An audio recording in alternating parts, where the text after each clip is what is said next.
1992's Battleship on the original Game Boy features a two-player link cable verse mode. The multiplayer mode is typical Battleship, but it has some unique flair.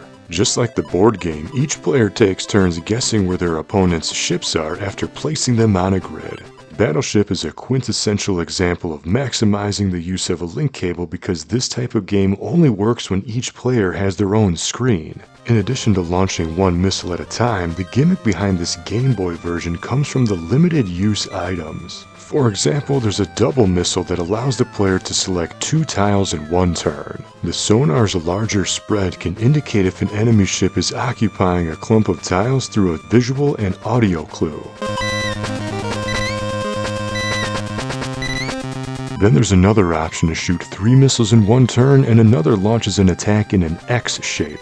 These limited use special items add that extra bit of flavor which otherwise would be a boring slog. Each attack is represented by a short cutscene on each player's screen. These missile launches are also giant teases because each one looks like it's going to connect with their invisible targets. But it looks good for a Game Boy game, and the soundtrack is also better than you expect. Unfortunately, there's no option to turn off the cutscenes to speed up the gameplay, and the looping tune does get a little tiresome by the midpoint of battle. Another subtle feature that I also appreciate is having the ability to see your opponent's cursor in real time. Does this affect the outcome of each battle? No, but it adds an extra bit of tension or relief depending on where your opponent is making their guess, as if you can see how their thought process is working. Plus, it would be kind of boring just staring at a blank screen waiting for your turn. Also, at the press of a button, the view can instantly change to your opponent's grid perspective, so it's cool that you can understand both perspectives at will, and whoever wins these best of 3 matches gets a little congrats screen at the end while the loser gets a slightly different cutscene.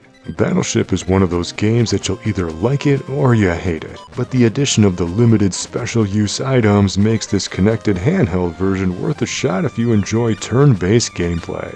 Stay tuned because in a future episode of my Enable the Link Cable series, I'm going to cover the 2-player link cable mode in Radar Mission, Nintendo's take on classic Battleship gameplay but with some very interesting and unexpected twists. But what do you think? Have you played the Game Boy version of Battleship? Have you ever tried the 2-player link cable mode? Or have you ever served in the Navy on an actual battleship? Let me know in the comments. And for tons of link cable mumbo jumbo, see the links to my dedicated playlist in the description. Until next time, thank you for watching and game on.